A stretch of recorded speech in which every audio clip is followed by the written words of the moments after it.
When I was younger, I had the great fortune of having a subscription to a magazine, thanks to my mom, Lore Mom. And that magazine was called Nintendo Power. Now, they did a little bit of a feature on Secret of Mana, and it looked really, really awesome. Now, for me, this was in the post-RPG era. I'm sorry, I'm saying that wrong. This was in the RPG era, as in I had been introduced to RPGs and had discovered that I really liked RPGs as a game and as a concept. Excuse me.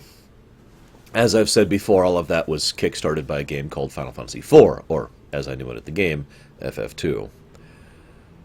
So I was really pumped about this game. But of course, money wasn't exactly that common. I mean, we weren't exactly poor or destitute, but going out and buying a game had to be really covered first, paid for, if you will. Now, there was also another niggle here. Some of you may not remember this, but games used to be expensive. We didn't used to have this $60 standard. A new game could cost whatever. I actually distinctly recall one specific instance. This was actually a couple of NES games, where one of the NES games cost $50 and the other cost $15. Both were new. Both were brand new, and that's just what they cost. There was no real standardization at the time. So, buying games wasn't always on the table.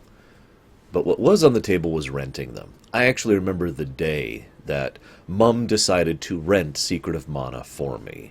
And it was kind of awesome. I was super excited about it.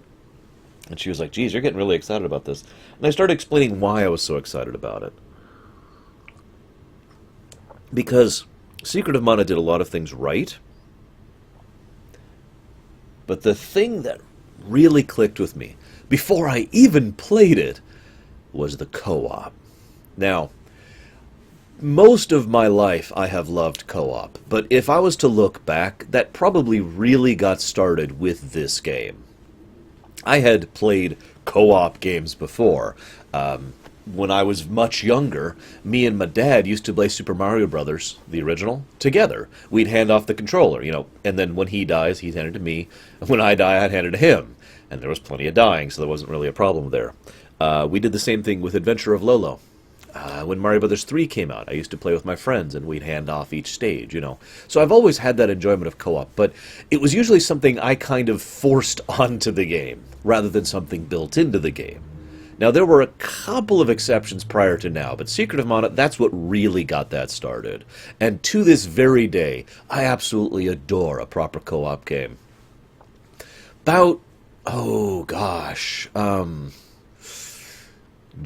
about 11 years ago now, give or take, me and my best friend Gary kind of started a tradition, and we didn't really mean to. We just both loved Secret of Mana, so we played it. And then, about a year later, roughly, we were like, hey, you want to play Psalm? And he was like, yeah, totally. And then we'd do it again. And every year since then, we have played Secret of Mana. Now, I say together. This year is the first year that we have not actually played fully together. We do intend to actually do a meetup, because we're hoping to interact with each other. We're both planning to go to SGDQ 2017, and we actually have plans to play Secret of Mana while we're there. Because it's a great game, and it's fun to replay, and it's got great co-op. It doesn't have the best co-op in the world, but it's still good. This is also an interesting game because this is the first Kingdom Hearts game. Or, well, let me rewind a little bit. So, in my opinion, the idea of an action RPG could be traced back to a lot of different games. It's one of those things where defining the first of a particular genre is kind of difficult and gets into a little bit of a gray area, Like, is Wolfenstein 3D the first FPS? Not really. There's some that could be debated to be before that. Is Dune the first, RTS? Well, there's some that could be debated to be before that, and so forth and so on. And of course, Final Fantasy Adventure, aka Sword of Mana, aka the second Densetsu game, came before this game, and was worked on by the same people, actually, back in the Game Boy. So it's not like Secret of Mana began the ARPG thing. But I have a term, and I'm pretty sure I borrowed this from TV tropes, that I call codifier. Doom for FPSs, Command and Conquer and Warcraft 1 for RTSs, and so forth and so on. In other words, a game that wasn't the first of a genre, but really made the genre explode, really made it popular, really got it out there to the point where it began to be developed as an art form. And in my opinion, the game that really began the ARPG era is Secret of Mana. The idea of this basically being a Zelda game with stats and magic was just kind of awesome at the time. It's worth noting that I used to replay LTTP like monthly at this particular point in my life because I just loved it. I loved replaying that game. It's weird thinking back when you were a kid and you had time to replay a SNES game every month just for fun. Isn't that weird to think about having that kind of free time? Anyways, but I loved it. So Secret of Mana just, yes! And then I fired it up, and it surpassed my expectations. I have been in love with this game ever since. And it's funny because it's an incredibly flawed, incredibly buggy game with an almost nonsensical story. I weep for what this game could and indeed should have been. This might have actually surpassed, this might actually have gotten up into my top 5 or top 10 category, if not for the tremendous flaws that exist within it. Because, well, let's go into it, shall we? I imagine most of you know this story already, but this is originally being developed for the Nintendo CD, or whatever the hell they were actually calling it, which was supposed to be an add-on for the SNES. This is well before the N64 era. And then they just kind of pulled the plug on that, for reasons I won't get into. Now, the problem was Secret of Mana was mostly done. Like, mostly, I shouldn't say done as in programmed. I mean done as in the design documents, the script, the art had already been done. They'd already started working on pixel art, and sketching out, mapping out the terrain, the areas. A huge amount of the main bulk of the work of creating a video game on Secret of Mana had been done. And then they pulled the plug. And Secret of Mana, as it was, would not work on the SNES. It was impossible. So what do? People were livid. I've actually seen interviews. There's an interview that came out very recently in Sweden, of all places, which I highly recommend you look into if you ever have time, about the creation and development of Secret of Mana and this period of time where they were just like, Now, thankfully, thank God, they actually had the support from Squaresoft, which at the time was pretty much in its prime, so one title taking a hit wasn't a huge deal. So they basically just gave them carte blanche to keep going, well beyond when budget and time should have forced them to pull back on the team. And so they were like, yeah, go ahead, keep working on it. So they basically made Secret of Mana again on the actual, on the limited SNES cartridge. There have been estimates of how much of the original game was gutted from this one. It's an absolutely huge amount. We're talking 1/3 to 2/3 of the game was removed, including dungeons, story, bosses, characters, plots, everything. Magic, equipment. It is nothing short of astonishing that anything coherent remains in this game, given what it was supposed to be and what it became. Ted Woolsey has actually given multiple interviews. This was actually a game he worked on, and about how he was just like, oh my god, this was one of the most stressful, terrible projects he ever had to work on. And while this dialogue in this game is not good, let's just be honest, I place none of that blame on Ted himself. He has spoken at length about the severe, extreme limitations that were placed on him, including the amount of time that was allowed to him, by the way. He had to do this on crunch. And that was in addition to the fact that, for whatever reason, the English font they had chosen was of a specific type that was, to put it as simply as possible, larger than it should have been. I mean, you could tell that just by playing the game. The font is huge, relatively speaking, especially when compared to something like FF4 for comparison. So he had to not only shrink and chop out gargantuan chunks of plot, but he also had to somehow make this huge thing fit in like 5 words. So if you ever wonder why some of the story and some of the dialogue is just, huh? It's because of these extreme limitations that were placed on it.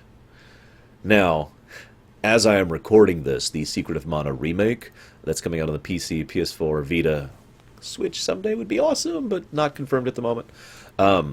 It may or may not include some of this lost stuff. There's been no word on that. In fact, they've been pretty tight-lipped about the remake overall. I don't even know if it's going to be a proper remake. It might just be a port. It might just be, here's some new graphics, and that's it. So far, I've done a side-by-side analysis of what we have seen of the remake, and the dialogue is different, noticeably and demonstrably different. I've actually done a side-by-side comparison of the text. I don't know if that gives me hope or not, but it does mean at the very least they didn't just copy-paste like they did with the phone port that came out a few years ago. God, I hope it has all the lost content. That would make me so happy. And that brings me to my next point. I have gone digging in preparation for this rumination on what kind of behind-the-scenes information I could find with regards to what was lost, and I have found almost nothing. There's like no real details on what was lost, with one exception, with one big exception. And while there is game data that is unused, while there's some design documents that they reference, none of it's actually out there, and there's no Secret of Mana Ultimania for me to refer to figure out what was lost. The one and only exception is the Mavolia thing, and I'll be referring to that when we get to more story concepts. It's worth noting that I know this game pretty well. In fact, you'll notice I haven't been looking down like I normally do during Ruminations. That's because I don't have any notes for this game. It's kind of an experiment for me. I'm trying to do a rumination with no notes, which I haven't done since Half-Life 2, I think, is the last game I did. Several years ago, like 4 years ago at this point. Maybe 5 years ago. It's been a long time. We'll see how well I do. Let's also talk about the gameplay. I always love talking about the gameplay in my second section of the game. So, I already kind of referenced the action RPG thing. One of the flaws of this game, I mentioned it's kind of buggy, and it's very, very easy to glitch this game out, even just on a normal playthrough, even if you don't know what you're doing. It's probably also worth noting while I'm saying this that I've actually tasked this game. I never quite finished it. I was doing a very specific, weird kind of story, pseudo, magic limited task that me and my friend Gary had both done work on as far as the design and planning for. So I know this game really well, and one of the things I know about this game is that the hitboxes and the hurt boxes are just kind of weird, and getting used to that takes some work. That is something that I should consider a flaw in most games, and I do in this one. There are certain attacks which hit an area, like that's the hurt box, this is what you're hurting with your attack, and it's this square, basically, on the screen, but the animation is like, or whatever. It doesn't really indicate that. If you play the game enough, you kind of get used to what attacks do what where, but for the most part, it's just kind of, It probably also doesn't help that the scaling done on the power attacks is not linear, and it's not even same between each particular weapon. So for some weapons, it's absolutely worth going ahead and charging up to 6 or 7 or whatever. Spear and sword both come to mind immediately. And on some, it's absolutely not worth doing so, like the boomerang or the throwing thing, the javelin. Thank you, God, the javelin. So it kind of depends based on the specific weapon. I will give them credit for giving us a fairly large amount of variety when it comes to melee combat. Each weapon does have its own different functions. Each weapon's power attacks do have their own purposes as well, and it makes for some nice visual variety. Now, the catch is, melee power in this game is always going to be weaker than magic power, with the one and only exception of the Mana Beast fight itself, where it's mandatory. Although it's actually worth noting, you don't actually need to mana sword in the final fight. There's actually a way to glitch your way past that, fun fact. But it's kind of a disappointment to me, since an ARPG to me should mean something like that. It would be like playing, for example, Kingdom Hearts and never swinging your Keyblade and just doing a pure magic playthrough. Because that's how a lot of people play Secret of Mana, is pure magic playthroughs. Now, I see what they were going for in terms of balance design, because, to continue my point, magic is very powerful in this game, especially if you know what you're doing. If you know, so each spell isn't just of an elemental type. Like sometimes it'll say Fierce Salamando, but what it actually means is Fierce Fireball, specifically. Each spell specifically has its own little damage flag. So, while all of the Salamando spells will do like 1.5 damage, for example, to an enemy, Fireball in specific, or Exploder in specific, will do 1.75 or 1.8 damage to a specific enemy. In other words, oftentimes, not always, But oftentimes enemies and bosses will have weakness to a specific spell, not just a specific character. And of course there's mana efficiency to be taken into account, which brings me to my overall point of balancing. The magic is super strong in this game, but it's also expensive and frankly kind of hard to recover. In a dungeon, your only real options for recovering mana are... Oh, by the way, I pronounce it mana. I know they officially pronounce it mana. I don't care. Moving on. So while you're going through a dungeon, if you have a fairy walnut, you can regenerate your mana. And if you have already unlocked Luna with oh god, I forget the official name, with the Sprite. I'm just going to go with the boy-girl Sprite, okay? I forget their official names. With Sprite, then you can regen your mana, and that's kind of it. So careful and efficient use of your mana pool is actually a very fundamental part of this game. But all that tends to mean is that you can just melee your way through the dungeon, and then when you reach the boss, you just explode the crap out of them with magic. And even if you don't really know what you're doing, even if you don't do the timing trick, which I'll talk about in a second, even if you don't know exactly what they're weak to or exactly what to use where or whatever, that's still easy to do even on a quote-unquote casual playthrough, even if you've never played this game before. I know this because I've actually sat down and played this game with people who've never played this game before, twice in my life. I've sat down and there's been someone who they have never even touched it before, and they picked up on this stuff very quickly. And it wasn't because Gary and I were giving stuff away. We were tight-lipped. Now, I also want to talk about the timing thing. I'm sure most of you know about this trick. By all accounts, this was actually done deliberately. Now, there's a few interesting things when you get into the code about this, but so let's say I cast a spell with Salamanda. Now, it is by far fastest to cast when you are not the person casting. Now, I feel like this is an unintended glitch. Because if you're the one casting, what happens is you go, you menu, cast, target, boom. Then you go, you pop the hand out, the elemental shows up, and then the spell starts to go off, and then you have this little, like, crouching animation. And then as soon as you stand up, you can start doing stuff again, like a recovery period, which kind of does help to balance magic out. But if you're controlling someone else, the moment the elemental disappears, well before the crouch and then stand back up animation, you can cast the spell again, and again, and again, and completely destroy whatever you're looking at. It is very easy to hit the 999 damage cap. I think I'm not going to talk about that. All I'm going to say is that there's not actually a 999 damage cap. It is possible to basically kill a monster, even if they have more than 999 health, if you never let that damage resolve. So, it's also one of the reasons why level 9 spells aren't actually super useful. Then you have the fact that you can level up your weapons and you can level up your spells. Now, leveling up the spells is actually useful. It will, in fact, increase the amount of damage they do or the amount of healing they do or whatever. A little anecdote that most people aren't even aware of. If you're in an area where your party members have their weapons out, you gain spell power or whatever at a normal rate. If the weapons are put away, you gain it at half the current rate. There's one place, it's actually the Wind Palace in the Great Forest, where you have your weapons out. It's like the only exception to this in the game that I'm aware of, where you can just sit there and cast, heals and buffs on the girl, and then immediately talk to the old man and heal, and then start casting over and over again in order to level your magic very quickly. So a little tip there for anybody who's curious about that. But leveling up magic does have a definitive point.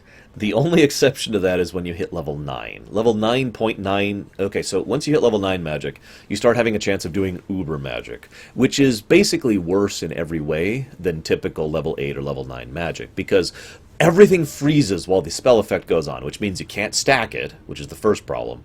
And second of all, it's not that much stronger than your basic level 9 magic. The higher the spell level goes, basically 9.07 has I forget the exact number, forgive me, but a certain chance for that to happen. At 9.99, you have a 1 in 3 chance for the uber spell to happen, which again is kind of a bad thing, but it's kind of hard to avoid because spells level as you use them. It's kind of the Oblivion sort of a thing. And you will unlock all the mana seeds throughout the course of the game. Which is another thing I like, by the way, if I can do a segue here really quick. I mentioned over in Illusion of Gaia, which I don't remember when that's coming out regarding this one. This is actually the last rumination I've done for this particular month. But anyways, in Illusion of Gaia, you don't really level in the strictest sense of the word, but as you go through the game and you talk to the Gaia statues, you gain additional powers and additional abilities. So in other words, it is story-based progression rather than, say, grind-based progression. Secret of Mana kind of halfways with that.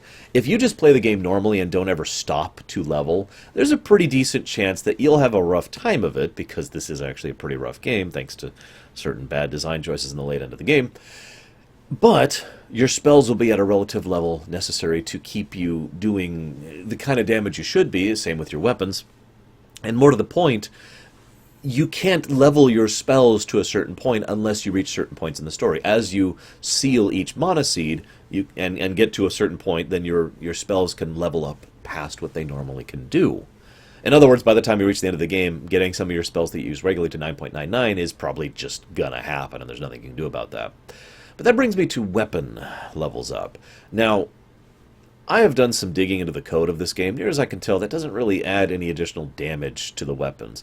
Reforging them adds damage and status effects to the weapons, but not actually the leveling the weapons. That's only really relevant for the power attacks, which again are only really useful in certain weapons, so shrug. If you tend to be a completionist, you can go ahead and max out all the weapons, because why not? Some of the attacks are very cool. The Knuckles is a good example of that. But it's not really necessary unless you're doing a melee-only playthrough, in which case you're probably focusing almost universally on the whip, the axe, the sword, and the spear. And even the whip is only in there because it's so utilitarian for the course of the game. I'm still talking about gameplay. I mentioned bugs. I'm not going to go over every bug. In fact, I plan to do another stream of this game just before the remake comes out, because then I plan to stream the remake. I will be showing off far more of the bugs when I actually do that stream, and we'll discuss those when we get there, so I do hope you'll join me for that. Or I suppose at this point have joined me for that, because this is going to go live like the week before that, so... Point being, this is obviously before that from my perspective, so I hope you've joined me for that, and I hope you enjoyed that. It's going to be Secret of Mana all week, all the time. Now, one of the other things I do love about this game is the presentation value. The graphics were... They're relatively cartoony, but not completely cartoony. It's not to the extent of, say, Dragon Quest, for example. It still feels more Final Fantasy than it does Dragon Quest-y. But it's got its own aesthetic, and this is true in Seiken Densetsu 3 as well, which unfortunately still hasn't received a release outside of Japan, which is just ridiculous. It's a great game. If you ever have a chance to play SD3, I highly recommend it. But I love the way they do the menus, for example. Something about that is just appealing to me. I think, having thought about this carefully and having replayed the game recently, I think what it really boils down to is it adds to that feel of it being an ARPG. You know, maybe this is just me, but when I think of a typical RPG, turn-based or an ATB or whatever, you know, pulling up the box, you know, like in Earthbound or in Final Fantasy or in Dragon Quest or in the Tales of series or whatever, that feels more standard RPG-y. But the idea of this ring that just pops into existence and I'm like, oh, I just want to pick this thing really quick, feels a little bit more ARPG. It adds more to the flow of the game, in other words. And the fact that there's so relatively few actual menus or menu usage in this game is kind of added to that. Pretty much the predominant amount of menu usage I use in this game is just magic. And of course, it saves your position. And let me just say, if Secret of Mana didn't save your cursor position, this would actually be kind of a crap game. I mean, obviously not that crap of a game, but that would be a huge flaw. But it saves your positions. You can just like, bam, and immediately get back to the actual action. So it very much helps the flow of events. And while we're talking about gameplay, I don't often bring this kind of thing up, but I just want to give a special praise to the music. Hiroki Kikuta has done almost no music ever. He's done like, I think, 3 or 4 games in the history of his career as a composer. And yet Secret of Mana is some of my favorite music of all time in it. It's just sort of weird how that works out. You know, it's not often I'm like, oh, this composer's great, and they've only done like 1 or 2 things, right? Give you a little bit of idea what I'm talking about. Back in the day, I finally, when I was much younger, I found a site that exported soundtracks from Japan, actual CDs and whatnot. There were three I bought with my first bundle, and they were all very expensive because importing from Japan was super expensive back in the day. That would be Final Fantasy VI's soundtrack, Final Fantasy IV's, and Secret of Mana's. And I've never regretted that purchase. There's some truly amazing music in this game. Moving on. So let's go ahead and talk about the story, such as it is. Admittedly, this will probably be the shortest section of the Rumination because there's just not a lot to talk about. Now, I will say one thing that's kind of amusing to me is the idea that for most of the game, there's this pseudo-plot twist, which the game itself doesn't really present well because of the problems I mentioned earlier, about the fact that you're just some guy who managed to find a sword and pull it out. From there all the way till the end of the game, the implication is that you just happened to be the person who was there when the sword needed pulling. It is even implied that members and servants of Thanatos and of the Vandalian Empire were looking into finding the sword, trying to figure out where it was, so they could pull the sucker out. Because the implication was that with how weak mana had become, and with how weak the sword had become, anybody could remove the mana sword. So, but of course we do. And then, plot twist, which we find out way towards the end of the game, we actually are the son of the legendary hero, the last legendary hero, and the woman who became the Mana Tree, the member of the Mana Tribe. So, I guess we were destined all along. I kind of preferred it without that, if I'm being completely honest, though. Because for the overwhelming majority of the game, the boy is just the hero because he has to be. There's not some big destiny. There's not some big fated, I must be, no. Not some great bloodline or whatever. He's a kid. There's a reason his default name in the English version is Boy. Because he's just some kid who found a sword and used it to hack his way out. Also, nice little bit of gameplay and story integration. You literally cannot leave the tutorial area unless you pick up the sword. It is actually impossible unless you glitch up the game in a major way, which I'm not going to get into. So, that's fun. And then you pull it out, and what's the first thing that happens? Everyone in town is pissed at you. I mean, there's literally a sequence, and the animation doesn't quite get it across. I always have a feeling that some of the animations were supposed to be a lot more in-depth on the original version. But there's the implication that not Timothy, the other one, I can't remember his name, the fat guy, is literally punching or smacking you out of rage and anger because all of these monsters have suddenly started attacking the village. There's a couple story points that are in the background throughout the course of this game that are not really fleshed out because of the problems I already mentioned. One of them is the idea that monsters being out and about was actually pretty rare. That monsters were basically contained within their own specific areas until mana started going bad. That each specific area around which a mana seed or a mana seal was relatively protected, but thanks to the recent events and the pulling of the sword, they are now to the point where monsters will actually roam in village, which, prior to now, was the kind of thing that was insane. That would never happen. Like, they know what monsters are because they exist in between zones of travel, if you will, a travel hazard, but not the kind of thing where you have to actually have a town defense. But now they do. Because you pulled the sword, you bastard. And I love that's the way the story starts. You pull, you pull Excalibur, literally Excalibur, depending on how you think of that, out of the sword, and it's like, ha-ha! Oh crap, I just made everything worse. And now the funny part is, they decide, based on what is effectively rumor, which isn't really substantiated, I feel like pointing out, that because monsters are drawn specifically to the sword, well, they need to get rid of the sword. At no point does anyone mention the idea of just tossing the sword out. No, they need to banish you. And I kind of like that because that kind of helps with the undercurrent theme we've got going under here. That a lot of the people in a lot of the towns, Potos included, are just kind of complacent in a very dangerous way. To the point where the idea of taking ownership of the situation, or being willing to stand up for themselves, or take responsibility, or having the trash truck going by right as I'm talking, all of that is stuff that just doesn't even occur to them. They just want a blame figure. They want a convenient target to say it's your fault and kick them out. And that's what they do. Now, We don't actually learn a whole lot about what happens with Potos after we leave. In fact, we learn nothing about what happens to it after we leave. But I always liked the little idea that Potos is just doing worse and worse because no one's left behind to defend it. Gemma leaves. Obviously, he's got other stuff to do, and we see him throughout the game. And we leave. The guy with the sword who's been fighting monsters, who even defeats the Manasant. So, way to go, guys. But this is a recurring theme throughout the whole game. A lot of places have this overall, it's not my problem, kind of an attitude.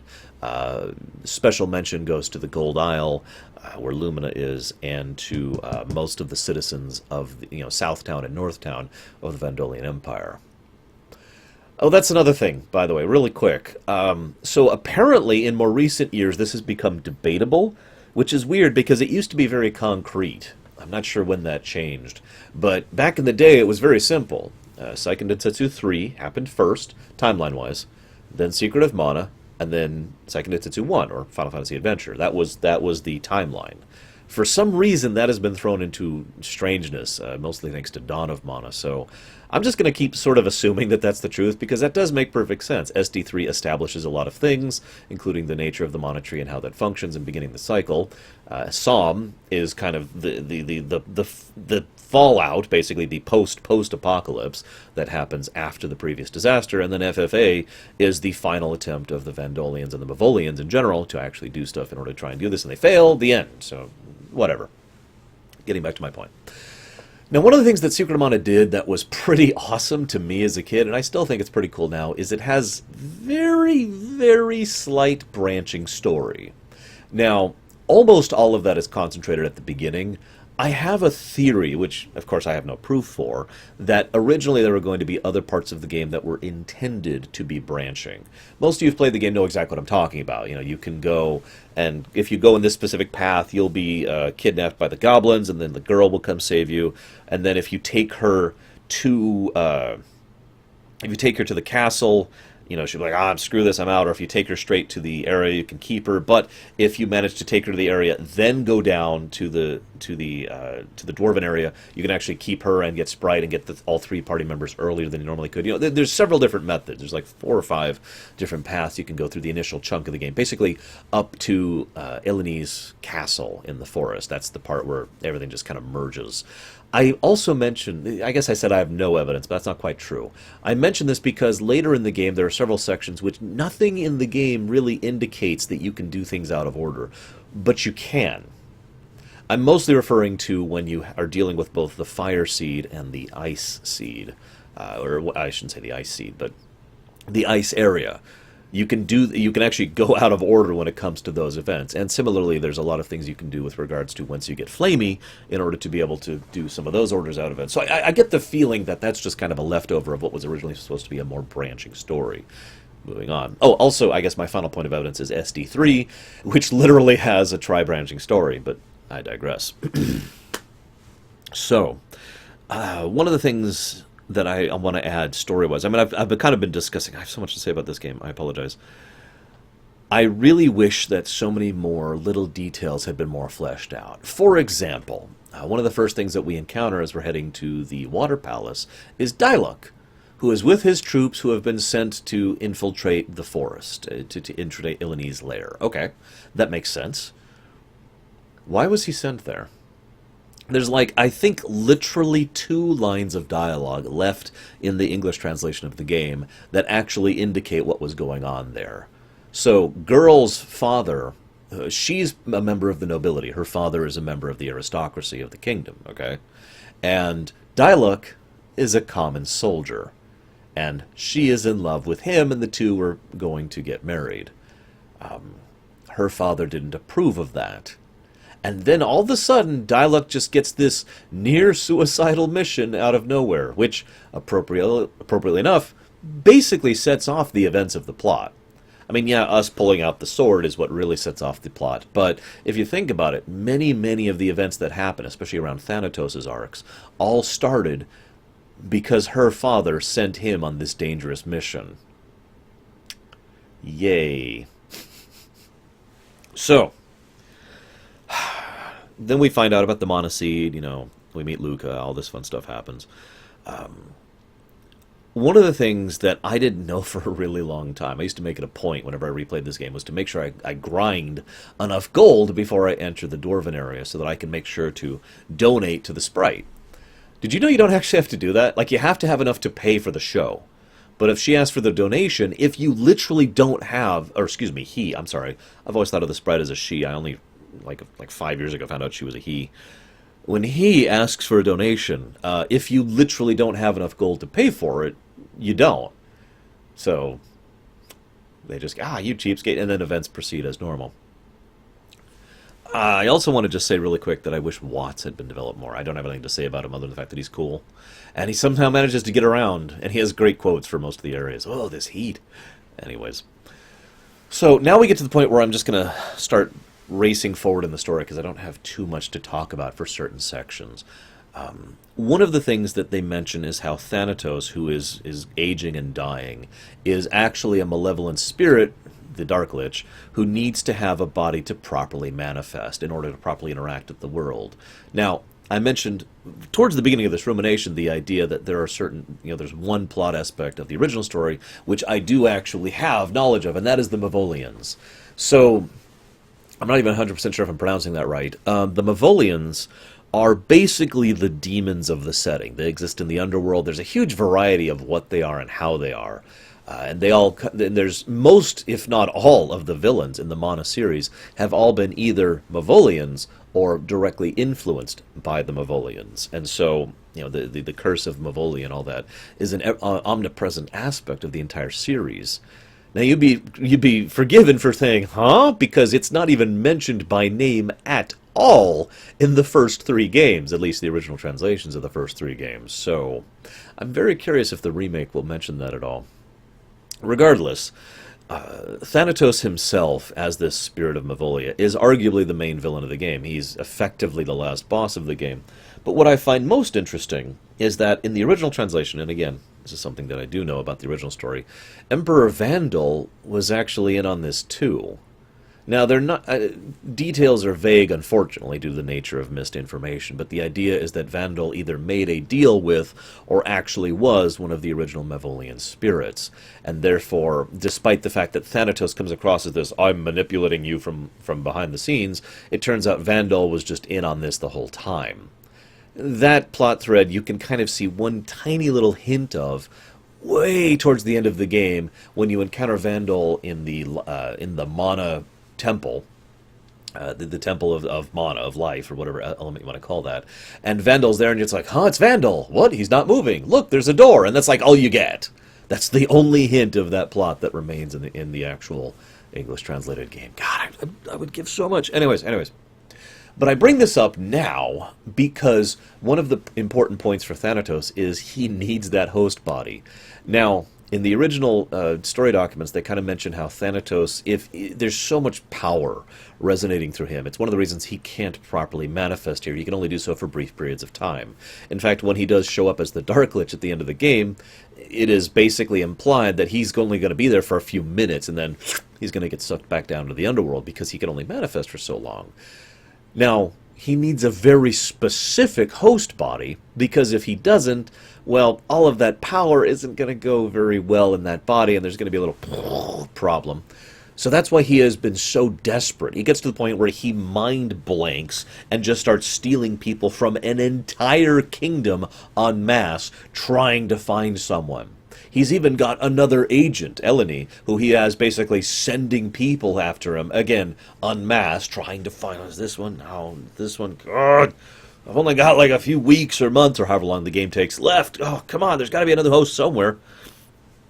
So I suppose it's worth noting that even if Girl's father had not been a politician, there's a chance that he would have eventually come across Dialog and the events would have happened anyways. Quick note, really quick. Is it just me, or does Eleni come across... Like, does she get away with this scot-free? You notice that? This is a woman, who has been kidnapping people, brainwashing them, and sending them to Thanatos in exchange for herbs which maintain her youth and her magical powers. That's kind of horrible. And then when she finally stops, when she is defeated and we defeat Spiky, which, oh my god, I hate the Spiky fight so much. When we defeat Spiky and she reverts to her normal form, she's just, oh, I'm reformed now, and everyone just kind of lets that go. Of course, she's never actually seen again in the plot, so maybe that's why. Maybe they eventually hunt her down and kill her. I don't know. Point being, Thanatos really needs this thing. Now, Thanatos has two separate castles, for lack of a better term, that he has established. One around Northtown and one right around the Kingdom that I mentioned earlier. I don't have a lot of information to speculate on here, but I wonder if those are places he built now, or if those are old places that were built that he inhabited. I'd be curious to think of what you guys think about that particular point. Because I kind of like the idea that they are old places that he inhabited a little bit more. It would kind of speak to some of the general arrogance of some of the people that, yeah, there's these old, horrible ruins, but whatever, that's over there, we don't need to deal with that. You know? And the idea that some of these ruins are probably left over from the last Mana War, which happens in between ST3 and Psalm. But I digress. So we fight Thanatos, we find out about, you know, the whole thing, the whole problem with him needing his host body and Gemma, and then the story kind of slows down a little bit. Like, this, I feel like, up until pretty much that moment, the plot was fairly cohesive, and the characterization was fairly good, and there's not a lot of holes missing there, right? Like, for the most part, everything that happens there, with pretty much the one exception about the thing with Dialog and the girl's father, is all still present in there. The one thing I've noticed in this game is the further you get into it, the more holes there are. Like and you know what I mean by that. It feels like they cut more stuff out of the third act and the second act, in other words, than in the first. Because then we effectively end ourselves going to well, first we meet the Scorpion Army, which is awesome, and then we go to the Great Forest, and then we just kind of meander for a little bit from that point on. We end up at Matango, and then we end up going north to the desert and all this fun stuff. I don't have much to say about most of the sections here, and that's part of why I'm listing this like this, because it's basically like, all right, get to the next set piece, get to the next set piece, get to the next set piece, and there's not a lot connecting them. There's even a moment which just kind of makes me go, oh, really? When Sprite, when we first interact with the Earth Seed in the underground Earth Temple, and the Sprite, like, oh my god, I remember we should go to the North Forest. Just, huh? Okay. Or the Great Forest, excuse me, not the North. Okay, sure. Why not, I guess. And then you have to walk the seasons. That was kind of cool. I love the forest in terms of aesthetics. The winter, spring, summer, fall thing is just really, really cool looking. I wish we'd seen more of it. I would have loved it if that was more fleshed out, more developed. Anyways, I want to bring up something really quick that's partially related. You know the boss, Sharpbeak or something like that you fight at the end of the Great Forest section? It's right before you get Sylphid, right before you get to the Air Temple. That boss, Thunderbeak, or whatever the hell it's called, has the weirdest hitbox in the world. I only know this because I've done a melee-only challenge of this game. His hitbox is basically right behind his feet. So if you're looking at the sprite, you want to hit pretty much where his legs are in order to hit him properly. Now his hurt box is huge. Almost his entire body, and a huge chunk in front of him where the beak is all his hurt box. So you have to be very, very careful to melee this guy down. It is possible. It is probably, I'd say, one of the hardest melee-only fights in the game, right up there with the two vampire fights. Just holy crap. Anyways, I just wanted to comment on that really quick. So like I said, we go through a lot of set pieces after this. I'm going to kind of skip forward a little bit, because one of the things I want to talk about is the Republic of Tasnica. Now, we don't really learn a lot about it. They have the sand ship, and Gemma mentions them a few times, and then we actually go there, and it's this dinky little city, because it's a SNES RPG, and everything's a dinky little city. And not much is really made of them. What we do know is that this republic has been around for a long time. When we see the TV orbs in the old temple of the old days, back during the war, well, first of all, that's an awesome section of the game. It kind of showcases how life was in that world before, well, I should say before and during the Mana War. But second of all, they mentioned that both the Vandolian Empire and the Tasnican Republic were both there. They're both part of the world, even during the Mana War. So what we're seeing, again, getting back to that post-apocalyptic feeling, which isn't really present in the game, but is nevertheless true, is present. What we're seeing is the remnants, what's left over of the Republic. And it's also one of the only powers that's actually putting any real military might against pushing back the Vandalian Empire. Problem is, there's nothing that really makes me feel that in the game. Like, the Vandalian Empire has troops that go here or there, but it's not like, to use a direct example, it's not like FF6, where Gestalian troops literally occupy Figaro, South Figaro, and literally occupy Doma, and deny you access to Vector at certain points in the game. You know, there's this sense that they have occupied territory, and you can do things at the banquet to remove those troops. None of that's in Secret of Mana. The troops just kind of show up wherever they're needed to be bad guys. You know, for example, the Water Temple when we first meet Geshtar, or mostly in the North and South Empire, or most the South Town for that matter. We don't really see a lot of them. There's an implication somewhere that Gold Town is actually a vassal state of the Vandalian Empire, but it's literally one line in the entire game that mentions it. I'm bringing all this up because there's a lot of setting that's just absent in this game, and I understand why. Again, no complaint to Mr. Woolsey. I feel like he realized that he couldn't do a lot of the setting building stuff, and he couldn't do a lot of the character stuff. He was pretty much left with just plot. And that informs the entire second act of the game, which starts pretty much from the moment you get to the Great Forest, or actually when you start going to the Great Forest, and then ends, I'd say, about the time you get to the Lost Continent in the southeast. That whole section of the game is just run, go, go, go. All right, there's this guy. Okay, there's this seed. Okay, there's this seed. And it's just run. You're ping-ponging between locations, not really doing much to establish, why is this area frozen?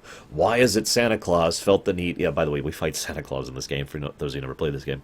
Why is it Santa Claus really felt the need to use a seed to build a new Christmas tree, to rejuvenate people's faith in Christmas? I mean, where does that even come from? Explain yourself, sir. And why is it that the presence of Salamando in the deserts of Karaka actually help make things better, make things functional and serviceable? And of course, that doesn't even restore the water when we get there. We actually have to go do a side quest, one of like 3 side quests in the entire game, in order to go restore the water. So, what's up with that? All of this is just kind of there. Like, what about Matango? I would love to know more about a kingdom of mushroom people who exist just adjacent to the Great Forest and in a generally dangerous area even before the monsters started really attacking. But all we know about them is that the king is just kind of... He's got this weird attitude of, ha-ha! He's like Happy Hut.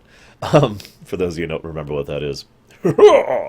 And that's where a lot of the mana beasts and mana dragons had kind of taken to hanging out or nesting in order to hide from the rest of the world. I mean, we even see random mana beasts fly across the screen as we're going through that particular zone. But why? Why that area?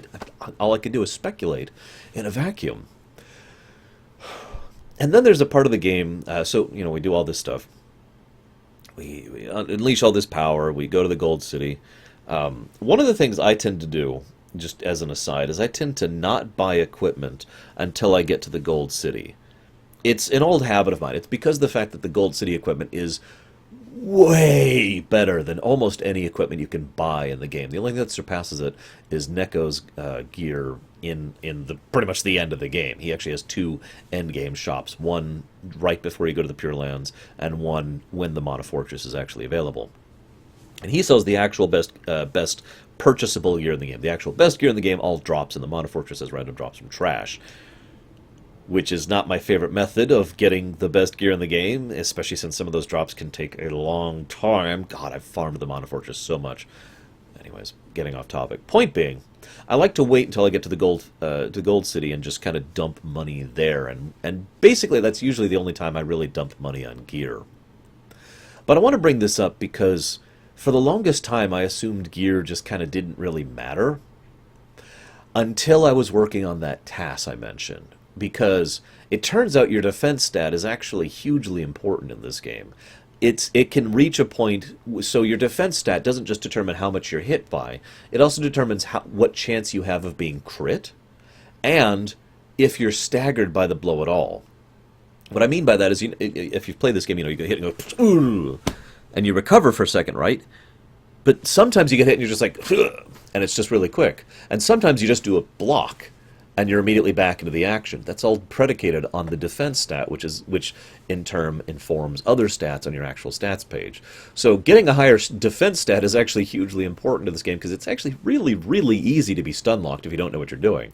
Now, obviously, in a task, you can just avoid everything perfectly, but that's kind of how I started finding that out, because there were certain sections where I would get stun locked to death because I was level 3 and had no gear. So, anyways, getting off topic. I would love to know more about the Gold City while we're on this subject. One of the characters there has an off-chance line, just a random line, where they mention the whole island is sinking slowly because of the weight of all the gold. But I have another question. Why does Lumina, or the light mana seed, have the ability to turn things to gold? Like, where's the connection point there? Like, we see... One of the undercurrent themes of this game is environmentalism, to put it as simply as we can. Obviously, as I've mentioned several times, this is a post-apocalyptic society. There already has been an apocalypse, the Mana War, that happened. People before that had television. They had game shows. They had missiles. They had what is effectively modern technology. All of that was built on mana. One of the orbs we see from the Mana War is two people arguing on a TV show, on a talk show, and one of them says, "You're ridiculous. You can't use up mana, right?" So that war happened, and everything just kind of got smashed. And then we've been slowly rebuilding ever since. There's a reason that the world of mana, as it is now, is basically an agrarian society. This is what has come up. We only recently have the beginnings of kingdoms and empires in the wake of what happened. And we still don't have the level of tech we had back then. Later on, we actually find a functional subway from the old world, from the way things were being built under the era, prior to the Mana War. But one of the recurrent themes is the misuse of mana. Now, I wish this had been more developed and more fleshed out, because what would be a great narrative contrast is the difference between properly using something and improperly abusing something. But unfortunately, all we see in the game is people improperly abusing it. We see the Scorpion Army trying to use the seed in order to power up their robot. We see the guy, Mammon, on the gold isle, using it to create all the gold. We see people who are draining the power of the seed in order to try to build a new Christmas tree, or to change the environment of an area, or, oh hell, for that matter, to make the little paradise terrain in the snow village. That's the Scorpion Empire again. Excuse me, the Scorpion Army. We see every attempt to use the mana seeds that doesn't involve us casting spells and powering up our weapons as bad. And I don't quite like that message. And I'm not sure if that's the intended message or not, because so much of this game's story is absent. But the way it kind of comes across is that we should never advance to a certain point, like an extreme form of environmentalism. We should always not use mana, right? I don't quite bring myself to agree with that concept. I feel like there would be a way to properly use mana without going to the levels of abuse that caused the Mana War.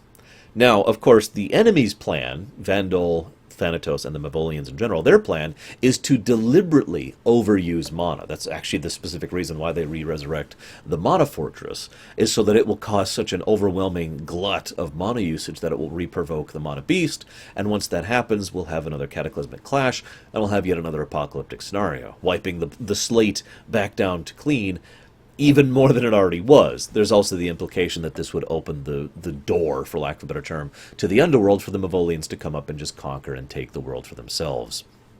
The fact that the Mana Tree is actually destroyed in this game by the Mana Fortress is another relevant point significant to that whole environmentalism theme I mentioned. I mean, that's about as direct one-to-one of an analogy that I could come up with. A mana machine destroys the mana tree. I mean, think about it, right? Now, of course, we know this isn't the end of mana, but this is, well, okay, so I say that. Again, the timeline placement is questionable. If FFA, if Seiken Densetsu 1, actually happens after this game, then we know it's not the end of mana. But just within the game itself, it's implied that this is the end of mana, that the entire goal and point here is that we have to stop this from happening. And the only way to do that is to literally segregate mana from the rest of the world. And that's why we'll never see the sprite again. And that's why we have to defeat Flamey at the end. And that's why we lose the ability to tap into mana. And that we will then have to use other energy sources and other concepts, like some kind of clean energy, like coal! That would be much better! Sorry, wrong game. That's FF7. Point being, this implication is there throughout the game, that we just need to not use mana at all. And I really don't know if I go into that. Anyways, I'm getting off topic. Or rather, I'm just kind of branching in my topics. Because, again, there's not a lot to talk about the plot for most of the latter half of the game.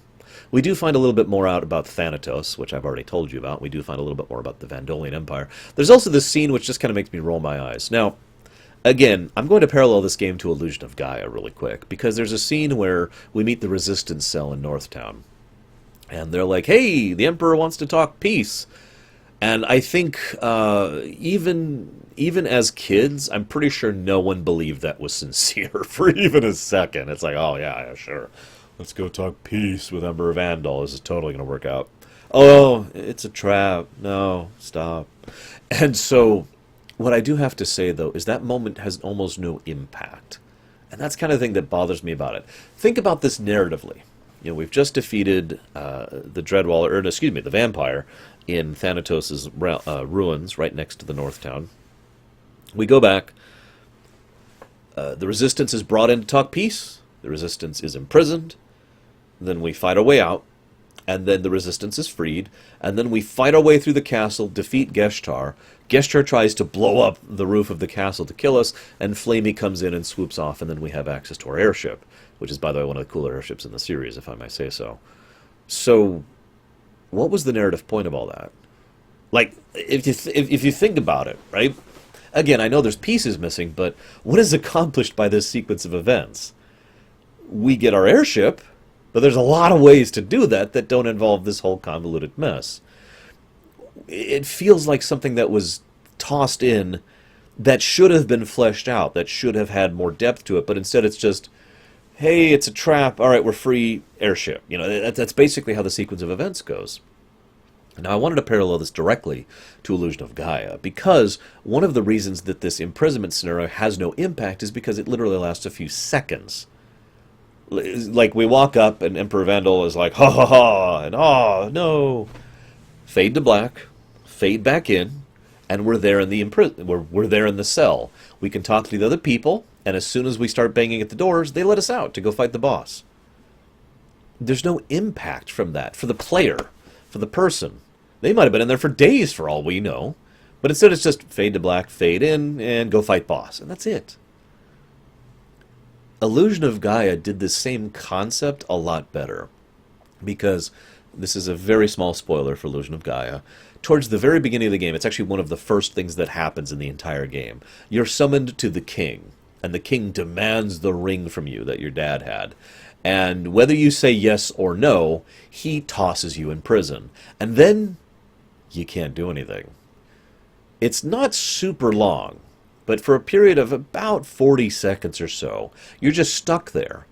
Now, there's a couple of bits of dialogue to help smooth things out and for you to be able to have something more to do. But for the point is that for the player's perspective, it gives it a little bit of time to sink in to the point where you actually comprehend what has happened, rather than just it being another bump on the road, like it feels like in Secret of Mana. Anyways, so we get Flamey, woo, and we go fly around and we get the rest of the seeds. Not much to say here. I almost always go for Luna first because I really want MP Train.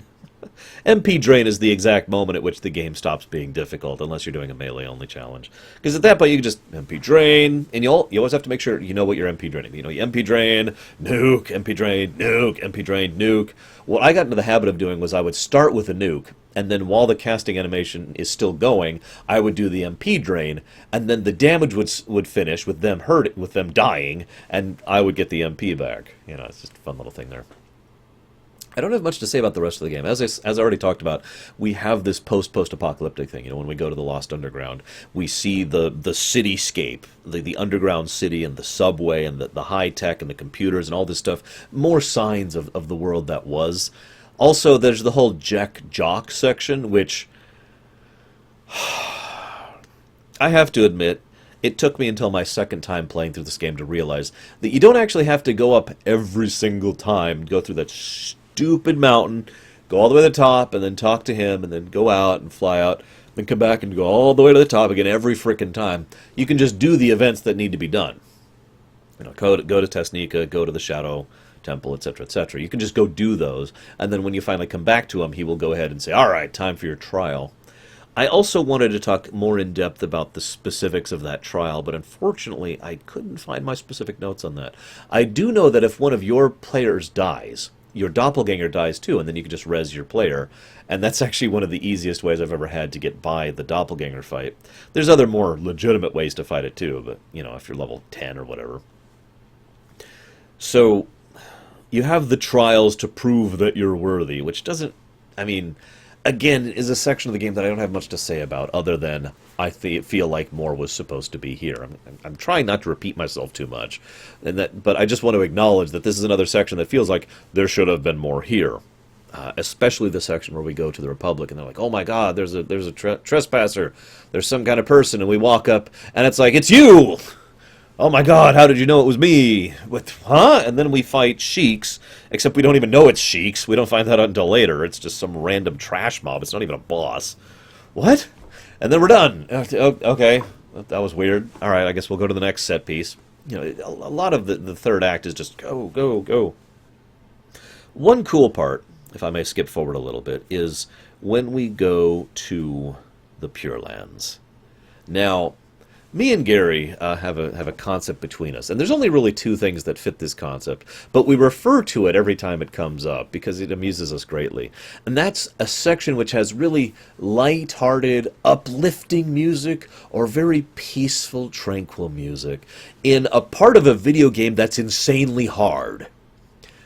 Anyone ever played DuckTales on the NES? The moon music. I know you know the song I'm talking about, but if you remember, especially on the NES, that area is hard.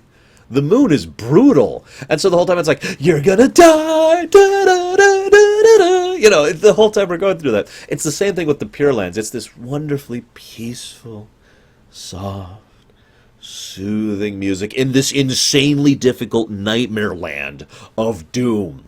Like and I'd love to hear really quick before I go into it. If you've played this game, when I say the Pure Lens, what's like the first thing that comes to your mind? Just real quick. Okay, now that you're done with that. So for me, it's the damn Griffin hands. Now, what's funny is they don't actually do much. They get buffed and they hit like a truck, but that's it. But if you pay attention, every enemy there is a nightmare. The ghosts and their debuffs, the freaking owls and everything they cast. There's so many enemies there that are all nightmarish. And it's a boss rush from hell. It's like first you fight the dragon, then you fight the other dragon, then you fight the other dragon, then you fight the serpent, and then you fight the other bird guy, and then you fight the other dragon. Just bam, bam. Oh, there's a Gigas in there too. I forgot about that. Just bam, bam, bam, bam, bam, bam, bam, bam, bam. Just wham. And then you finally get to the end of the Pure Lands. Probably should have been some story here. And then there's this moment where the game, it's actually one of the only times the game does this, where it takes control away from you. You can't hit A to advance the text as you're looking over the Mana Tree. And then Thanatos destroys the Mana Tree. And we go down and we talk to it, and oh, we were part of the chosen hero line all along. Damn it, Mom. That's a fairly appropriately doom moment. I will give them that. That's a great twist. You know, we have this thing where we have finally found the Mana Tree, and we're finally at peace, and we understand this is going to work out. We're going to empower the sword, and we're going to be able to defeat the fortress, and this is all going to work out, and then boom. And we see exactly what the fortress is really capable of, and why it was so damaging the last time it was floating around. And I've always gotten the impression, and I know I'm not the only one who thinks this, that Thanatos was just sitting there waiting. He wanted you to see that. He could have done that any time, but he wanted you to be aware of that. So then we go to the Mana Fortress.